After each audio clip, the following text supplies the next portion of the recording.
Hi viewers, నమస్కారం. నేను doctor Sunitha, fertility consultant, 49 fertility centre, Tirupati branch. IVF ప్రెగ్నెన్సీస్కి నార్మల్ ప్రెగ్నెన్సీస్కి డిఫరెన్స్ ఏంటి అని చాలా కామన్గా అడిగే కపుల్స్ అడిగే క్వశ్చన్ అనమాట. సో ఎటువంటి డిఫరెన్సెస్ ఉంటాయి, నెక్స్ట్ జాగ్రత్తలు కూడా ఎలా తీసుకోవాలి అని చెప్పి. నార్మల్గా ఫస్ట్ ప్రెగ్నెన్సీ రావట్లేదు అన్ని రకాలుగా ట్రై చేసిన తర్వాత వాళ్ళు ఐవీఎఫ్కి వెళ్తారు. సో డెఫినెట్గా కొంతవరకు అయితే రిస్క్ అనేది ఉంటుంది. కాకపోతే ప్రెగ్నెన్సీ వచ్చిన తర్వాత నార్మల్ ప్రెగ్నెంట్ లేడీస్ కి ఎటువంటి అవుట్కమ్స్ ఉంటాయో ఐవీఎఫ్ వాళ్ళలో కూడా సేమ్ అలాంటి అవుట్కమ్సే ఉంటాయి. కొన్ని ఎక్స్ట్రాగా తీసుకోవాల్సిన జాగ్రత్తలు ఏంటంటే, మెయిన్ వాళ్ళకి ఏదైనా క్రానిక్ డిసీజెస్ ఉన్నాయి అంటే డయాబెటీస్, హైపర్ టెన్షన్ ఇలాంటివి ఏమైనా ఉన్నాయంటే డెఫినెట్ గా వాటికి తగ్గ డోస్ అడ్జస్ట్మెంట్ చేసుకోవాలి. నెక్స్ట్ ఐవీఎఫ్ లో మెయిన్ థింగ్ ఏంటంటే చాలా ఫుడ్స్, ఎన్ని జాగ్రత్తలు, బెడ్ రెస్ట్, ఇవన్నీ క్వశ్చన్స్ అడుగుతారు. కానీ మెయిన్ పాయింట్ ఏంటంటే మెడికేషన్, డాక్టర్ ప్రిస్క్రైబ్ చేసిన మెడికేషన్ ఖచ్చితంగా కరెక్ట్ గా యూజ్ చేయాలి.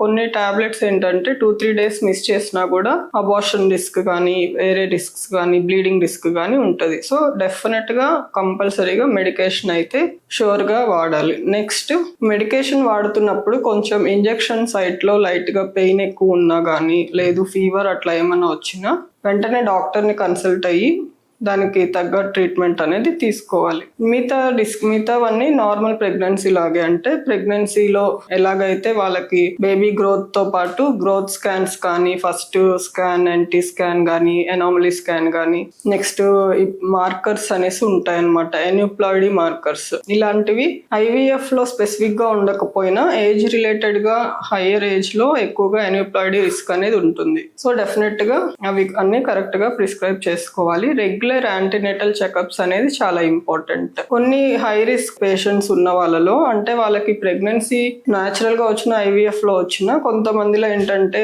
ఐయుజిఆర్ రిస్క్ కానీ, ప్రీటర్మ్ రిస్క్ కానీ ఇట్లాంటివి ఉంటాయి.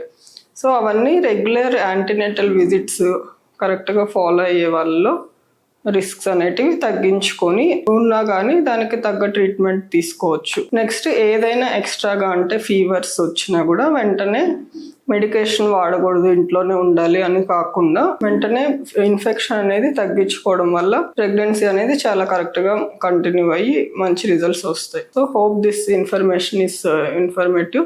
Thank you very much.